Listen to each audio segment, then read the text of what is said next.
গতকালকে আমার ক্যানিং পশ্চিম বিধানসভার অন্তর্গত ঘুটিয়ারি শরীফ অটো স্ট্যান্ডে একটি অধিকার সভা ছিল।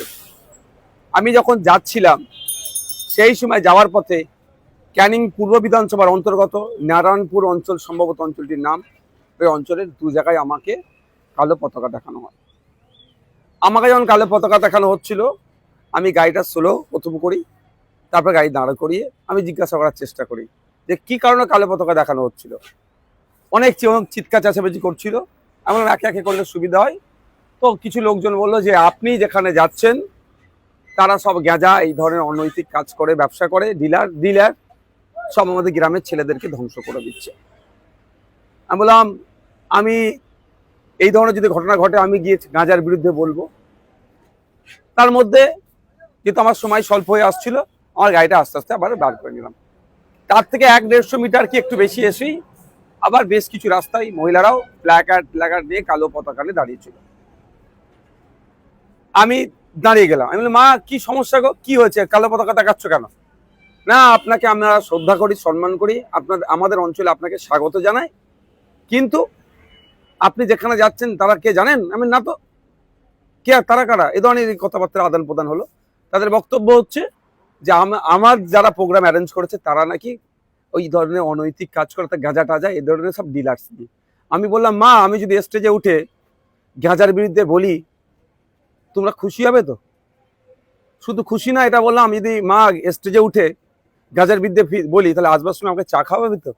বললো হ্যাঁ। কারণ তারা বলছিল এই গাঁজাটা দেখে তাদের পরিবারের ছেলে পেলে পুরো ফ্যামিলি ধ্বংস হয়ে যাচ্ছে। সত্যিকারে খুবই খারাপ যে কথা বললো। আমি যথারীতি আমার প্রোগ্রাম স্থলে পৌঁছালাম। সময় স্বল্প ছিল, সন্ধ্যা হয়ে আসছিল আমাদের। ফলে আমি যে বক্তব্য দিয়েছি তার একটা বক্তব্যের অনেকটা অংশ জুড়ে গাঁজা, অনৈতিক কার্যকলাপের বিরুদ্ধে ছিল। ঘুটিয়ারি শরীফের মতো পবিত্র জায়গায় কোনো মতেই এই ধরনের অনৈতিক কাজ, গাঁজা ব্যবসা থেকে শুরু করে এগুলো চলতে দেওয়া যায় না। তার সাথে আমি এটাও বলেছি, গাঁজা তার পশ্চিমবাংলা সে অর্থে চাষ হয় না, আসছে কোথা থেকে? বেশি শুনেছি নাকি উড়িষ্যার দিক থেকে আসে। তাহলে পশ্চিমবাংলায় গাঁজাগুলো কিভাবে ঢুকছে? এরা যদি ডিলারশিপ নিয়ে করে গাঁজাটা, তাহলে ঢুকছে কি করে? নিশ্চিতভাবে রাজ্যের পুলিশ মন্ত্রীর দোষ আছে। তাহলে বড় ব্যবসায়ী কি হতে পারে? তখন মানুষ পাবলিক যে যার মতো উত্তর দিয়েছে। যাক, গাঁজার আমি তুমুল সমালোচনা করেছি। গাঁজা মুক্ত শুধু ঘুটিয়ারি শরীফটাই পশ্চিমবাংলায় গাঁজা মুক্ত করতে হবে। এতে পশ্চিমবাংলার যুব সমাজ ধ্বংস হয়ে যাচ্ছে, পরিবার ধ্বংস হয়ে যাচ্ছে। বলা প্রোগ্রাম শেষ হওয়ার পরে অগণিত মানুষ উপস্থিত হয়েছিল। সে প্রোগ্রামের স্থলে নোংরামি করার জন্য শাসক দল তার বড় বড় ঝান্ডা লাগিয়ে দিয়েছে। আমি একটা ঝান্ডা সরাইনি, তারা দিয়েছে দিক। ফিরে আসবার সময় যেখানে আমি যে জায়গায় আমাকে মায়েরা দাঁড় করে মানে পতাকা দেখাচ্ছিল, আমি সেখানে দাঁড়ালাম, চা খেলাম তাদের হাতে। যদি আমি কিন্তু গাড়ি থেকে নামিনি, গাড়ি থেকে চা খেলাম, তাদেরকে বললাম, তারা আমার কথা বুঝলো। তারা একটা কথা বলছিল, গাঁজা আর পাত্তার কথা বলেছি, আপনি গাঁজার কথা শুধু কেন বলেছে? কারণ আমি সত্যিকার অর্থে তাদের বললাম, বাবু আমি গাঁজা আর পাত্তার মধ্যে ডিফারেন্স জানতাম না, কি ব্যাপারটা বলো। ওরা একটু ব্যাপারটা বলো, ঠিক আছে এরপর থেকে গাঁজা আর পাতার বিষয়ে বলবো। যাক, তারা কনভিন্স হয়েছে। এবং এটাও বলে এসছি যে তারা বলছে তারা আমাদের ফুরফুরা শরীফে নাকি আসেন, আমাদেরকে খুব ভালোবাসেন। আমি ঠিক আছে, তুমি তো আসো যে কোনো একটা শুক্রবারে। যদি মনে হয় আমার সাথে স্টেজে ওই ছেলেগুলো ছিল, এরা গাঁজার কোনো বিজনেসের সাথে যুক্ত, তার নাম আর একটা করে ছবি যদি পারো আমাদেরকে দাও, দেখো তার বিরুদ্ধে আমরা কি ব্যবস্থা গ্রহণ করি। এটাও বলে তাকে চলাম। তারপরে একটা ওই যে বাজারটি ছিল, যে বাজারটির পাশেই ফুটবল মাঠ, নারায়ণপুর মনে হচ্ছে অঞ্চল, ওখানে ওই যে কিছু ছেলে যে ভাইজান আপনি গাঁজার বিরুদ্ধে বললেন না। আমি যখন আসছিলাম ঠিক এই ধরনের, আমি তাদেরকে বললাম আমার গাড়ি থেকে, ভাই কে বলেছে আমি বলিনি, আমার রেকর্ড তোমরা দেখালে শুনে নাও। তখন ওরা আরো কিছুজন সাইডে আসলো। আমি গাড়িটা দাঁড় করো। বাবু, আমি আবার গাড়িটার কাঁচটা খুলে, দরজাটা খুলে গাড়ির ভিতর থেকে আমি একটু বাইরের দিকে বার হলাম। তো বললাম যে আমি কে বলেছে বলিনি, তোমাদের কথা শুনে গিয়ে আমি ওখানে বলেছি না ভাইজান আপনার স্টেজে যারা ছিল তারা নাকি গাঁজা ব্যবসায়ী, গাঁজার ডিলার। আমি বললাম বাবু আমি তো জানি না, তো তুমি আমার ডিটেলসটা দাও, তার বিরুদ্ধে কি ব্যবস্থা গ্রহণ করি দেখি, দেখো তোমরা। আর একটা কথা হচ্ছে, আমাকে একটু ইনকোয়ারি করতে দিতে হবে সময়।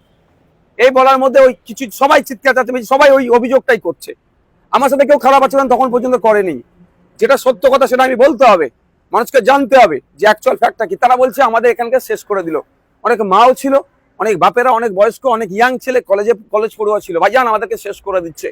আমি বললাম ভাই তুমি বিশ্বাস করে তো আমাকে আমি সঠিক পথে চলছি বলে অভিযোগটা জানাচ্ছ তো? বললো হ্যাঁ। আমি তাহলে ঠিক আছে, তুমি তাহলে যারা যারা এই অন্যায় কাজ করছে আমাদের পার্টির নাকি ঝান্ডার নিচে আছে, তাদের ডিটেলসটা আমাকে দেবে। ওরাও এক প্রকার কনভিন্সড হয়ে যাচ্ছিল। সেই সময় 2-4টে লোক আসছে, দেখলাম কি ওই ভিড়কে, তোমরা যাও তোমরা যাও তোমরা যাও, আচ্ছা আপনাকে আর বলতে হবে না, আপনি চলে যান। ব্যাপারটা একটা বোঝার আছে। যাদেরকে আমাদের বিরুদ্ধে খাপিয়ে তোলার চেষ্টা করেছিল, বাস্তব কথাটা বলেছি, তারা বোঝার চেষ্টা করেছে তাদের লড়াই গাঁজাকে বন্ধ করার যদি সত্যি করে হয়। আমিও গাঁজা বন্ধের পক্ষে, গাঁজার যেটা চলছে এর বিরুদ্ধে আমি। সুতরাং তারা কনভিন্স যখন হতে শুরু করলো, দেখলাম এটা হলো। এবার তারপরে আমি বললাম ঠিক আছে অবশ্য ভালো থেকো, যদিও তারপরে বললাম ওর মধ্যেই যদি কারো মনে হয় যে এরা অন্যায় করছে, আমাদের পার্টির সাথে যুক্ত আছে, তাদের ডিটেলসটা দাও, তাদেরকে আমরা একটু টাইম দাও, ইনকোয়ারি করে তাদেরকে বহিষ্কার করে দেবো, বার করে দেবো, কোনো সমস্যা হবে না। কারণ আমরা সমাজ ব্যবস্থা পরিবর্তনের জন্য রাজনীতিতে এসেছি, এই গাঁজা মুক্ত সমাজের জন্য এসেছি। আর আমাদের ঝান্ডা ধরে গাঁজা তো বিক্রি করবে, তাহলে তাদেরকে কোনোদিন রাখতে পারি? বলার পরে আস্তে আস্তে আমরা আসছি। বা দু সাইডে প্রচুর লোকজন দাঁড়িয়ে আছে, ভালোবাসার মানুষও আছে, তৃণমূলেরও লোক থাকে। কারণ যখন আমি যাচ্ছিলাম, প্রথম যারা আমাকে কালো ঝান্ডা দেখাচ্ছিল, যে ঝান্ডা দেখাচ্ছে সে হাসছে, আমি তাকে বললাম বাবু হাসলে, এরম ভাবে বললাম যে হাসলে আর বিপ্লব হয় না, তুই প্রতিবাদও করছে, হাসছে কেন? মুখ বিনা হাসিতে কালো ঝান্ডা দেখাও, সে হেসেই যাচ্ছে। আসবার সময় তার সাথে দেখা হয়েছে, তার হাতে ঝান্ডা ছিল না, তখনও হাসছিল। দেখার সব মানুষজন থাকে, যেভাবে তাকে আমাকে স্বাগত জানাবে বলুন, বা আমার প্রতিবাদের জন্য তারা দাঁড়িয়ে আছে, যেটা ভাষাই নেবেন। রাস্তার দু সাইডে প্রচুর লোকজন দাঁড়িয়েছিল, এবার আস্তে আস্তে তাদের হাত দেখাতে এসেছি, কে কেমন আছে না আছে করতে করতে আসছি। ঠিক বাজারটা শেষ হবে, সেই খবর পাচ্ছি নাকি আমাদের শুভাকাঙ্ক্ষী কিছু যারা প্রোগ্রামে গিয়েছিল, বাইকে করে ফিরছিল, তাদের উপর চড়া হয়েছে। এই চড়াওটা হয়েছে, নোংরামি কাজ করেছে।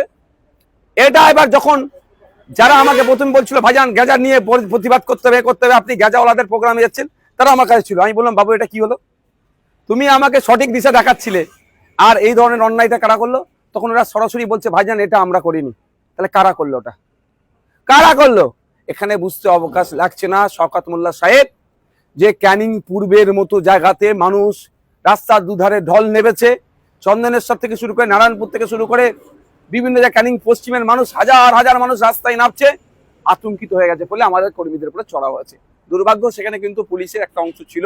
প্রথমে তারা নীরব দর্শকের ভূমিকা পালন করে, যখনই হয়েছে আমি আমার কর্মীকে মারবে, আমার ভালোবাসার মানুষকে মারবে, আমি তো চুপ করে থাকতে পারবো না, আমি গাড়ি থেকে নিয়ে পড়েছি। পুলিশ এসে বলে সাহেব আপনি গাড়ি তুলুন, আপনি চলে যান। আমি কেন যাবো? আমি যাবোটা কেন? এইবার কিছু মানুষজন যারা কিন্তু ওখানে প্রতিবাদ, এই গাঁজা নিয়ে কথা বলেনি, তাদের মধ্যে, তারা নয়, অন্য কিছু মানুষ আপনি চলে যান, আপনি চলে যান, আপনি চলে যান, এই করছে। এটা বুঝতে হবে ব্যাপারটা। আমার ভালোবাসার মানুষ মার খাবে, আমি চলে যাব?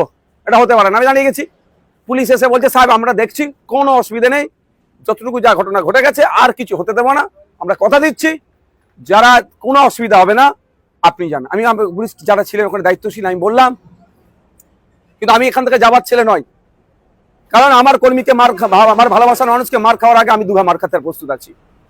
তারা আমাকে রিকোয়েস্ট করেছে, বা গ্রামের কিছু শুভবুদ্ধি সম্পন্ন মানুষ বললো যে ভাইজান, এবং যারা প্রথমে আমাকে বলছিলেন যে গাঁজা নিয়ে, গাঁজাওয়ালাদের প্রোগ্রামে আপনি যাচ্ছেন কেন, তারাও এসে গেছিল অনেকে কাছাকাছি, এসে ভাইজান আমরা দেখছি, আমরা এটা মর্মাহত, এরকমই ভাষায় বলেছে, আমরা মর্মাহত, এই কাজটা আমরা করতে চাইনি, কেউ মধ্যিখান থেকে করে দিয়েছে। এবার কেউ মধ্যিখান থেকে করে দিয়েছে সেটা হয়তো উনা বললেও আমি বলছি শওকত সাহেবের ঘনিষ্ঠ মানুষরা এই সুযোগটা নিয়েছে।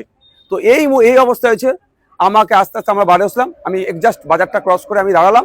আমাদের যে বাইক, যারা আমি পুরো খবর নিলাম ওখান থেকে, যাদেরকে তাদের উপর আক্রমণ চালিয়েছে, তারা ওখান থেকে যতক্ষণ রেস্কিউ হয়েছে, আমি ওখানে অপেক্ষা করেছিলাম তাদেরকে তাদের বাড়ি পৌঁছাবার জন্য। আমি রাস্তা দেখিয়ে আমি বাড়ি এসেছি। এই হচ্ছে ঘটনা। ব্যাপারটা হচ্ছে, আমরা প্রশ্ন এখানে, অঞ্চলটার নাম কি? সম্ভবত নারায়ণপুর অঞ্চল। ওখানকার বিধায়ককে শওকত মোল্লা সাহেব, ওখানকার এমপি কে তৃণমূলের এমপি, ওখানকার প্রধানকে তৃণমূলের, ওখানকার জেলা পরিষদের সদস্যকে তৃণমূলের, ওখানে সমিতির সদস্যকে তৃণমূলের, ওখানকার নয় সারা রাজ্যের মুখ্যমন্ত্রী কি মমতা ব্যানার্জি। তাহলে গাঁজাটা বন্ধ করার দায়িত্ব কার? যদি প্রশ্ন আমার, যদি আইএসএফ এর ছত্রছায়া থেকে কেউ গাঁজা ডিলার করে, এইটাই তো সুযোগ শওকত সাহেবের কাছে, ওকে ধরে জেলের মধ্যে ভরে দেওয়া। তা করছে না কেন? মানুষকে এই ধরনের প্রোগ্রাম করাচ্ছে বা এই ধরনের প্রোগ্রাম করছে কেন? প্রশ্ন থেকে যাচ্ছে। যেখানের বিধায়ক শওকত সাহেব, তার এলাকায় গাঁজাতে গ্রাম শেষ হয়ে যাচ্ছে বলছে, অঞ্চল নাকি শেষ হয়ে যাচ্ছে, তাহলে গাঁজাটা ব্যবসাটা বন্ধ করতে পারছে না কেন? ওরা তো সরকারে আছে। এমনিতেই আমাদের কর্মীরা কিছু করে না, ভাঙড়ে রাজ্জাক্কা খুন হলো আইএসএফ এর নেতাদের নামে চিৎকার চেঁচামেচি করে আইএসএফ এর নেতাদেরকে কিভাবে গ্রেফতার করতে হবে তার জন্য উঠে পড়ে লেগে গিয়েছিল। আর আইএসএফ এর কোনো ওনাদের কথা যদি কেউ গাঁজা বিক্রি করে, এই তো সুযোগ তাকে ধরে জেল খাটানো। সম্পূর্ণরূপে আইএসএফ কে সাথে আর রাজনৈতিকভাবে পেরে উঠতে পারছে না। সাধারণ সরল সহজ মানুষকে ভুল বুঝিয়ে আমাদের বিরুদ্ধে খেপিয়ে তোলার চেষ্টা হচ্ছে। যখন সেই সহজ সরল মানুষটাকে তাদের ভাষায় আমি বুঝিয়ে দিচ্ছি, ওরা চাইছে গাঁজা বন্ধ হবে, নওশাদ সিদ্দিকীও চাইছে গাঁজা বন্ধ হোক। ওরা বলছে আপনি কেন গাঁজাওয়ালাদের প্রোগ্রামে গিয়েছেন? আমি বলছি গাঁজাওয়ালাদের প্রোগ্রামে কি আমি তো জানি না, আইএসএফ এর প্রোগ্রাম, কারা অ্যারেঞ্জ করেছে আইএসএফ এর নেতৃত্বরা। তারপরেও বলেছি আমি স্টেজে উঠে গাঁজার বিরুদ্ধে কঠোরভাবে বলবো এবং স্টেজে উঠে কঠোরভাবে প্রতিবাদ করেছি। ঘুটিয়ারি শরীফের মতো পবিত্র জায়গাতে কোনোভাবে গাঁজা এই ধরনের অন্যায় কাজকে প্রশ্রয় দেওয়া যাবে না, সারা রাজ্যের ক্ষেত্রে বলেছি। তাহলে স্বাভাবিকভাবে ওরা আমাকে যে কথা বলেছিল আমি স্টেজে উঠে যে সে কথা বলেছি। আর একটা কথা কি থাকলো যে আপনার নাকি যারা অ্যারেঞ্জ করেছে তাদের মধ্যে কয়েকজন নাকি গাঁজার ডিলার, সেটাও বলেছি তাদের পার্টিকুলার যাও, আমি ইনকোয়ারি করে দেখবো, যদি হয় পার্টি থেকে বার করে দেবো। তাহলে সাধারণ মানুষ বলুন বা তৃণমূল যাদেরকে বুঝিয়ে নিয়ে এসেছিল বলুন, তারা আমার কথাতে তারা স্যাটিসফাইড হয়ে গেছে, আমার কথাতে তারা ভরসা পেয়েছে। যখনই ভরসা পাচ্ছে তখন তৃণমূল দেখছে আরে কি করতে গেলাম তার তো উল্টো হয়ে গেল, করতে গেলাম নওশাদ সিদ্দিকীর বিরুদ্ধে খাপিয়ে তুলবো, আবার নওশাদ সিদ্দিকী তাদের হাতে চা খাচ্ছে, নওশাদ সিদ্দিকীকে তারা চা খাওয়াচ্ছে কালো ঝান্ডা ছেড়ে দিয়ে। এই জন্যই তারা হয়তো পিছন দিক থেকে, আমি যখন পার হয়ে যাচ্ছিলাম আমার কিছু বাইক আরোহী শুভাকাঙ্ক্ষী যারা ছিল তাদের আক্রমণ চালিয়েছে। পুরুষরা পিছন দিক থেকে আক্রমণ করে, বীর পুরুষরা কাজ করে না, বীর পুরুষরা সামনে থেকে লড়াই করে। আমি আবারও বলছি ঘুরিয়ারি শরীফ না, সারা রাজ্যের গাঁজা বন্ধ করতে হবে, কোনোভাবে গাঁজা পশ্চিমবাংলায় চলবে না। আর পশ্চিমবাংলায় গাঁজা আসছে কেন? সব থেকে দায়ী মমতা ব্যানার্জি। মমতা ব্যানার্জি রাজ্যের মুখ্যমন্ত্রী, পুলিশ মন্ত্রী, সে টাকার পরেও কেন এলাকায় গাঁজা ঢুকবে? যদি এরা গাঁজা ডিলার হয় তাহলে গাঁজার তাহলে ওয়েস্ট বেঙ্গলের জন্য কে দায়িত্ব নিয়েছে গাঁজা সাপ্লাইয়ের? এই প্রশ্নটা আমি সাধারণ মানুষের উদ্দেশ্যে ছেড়ে দিলাম।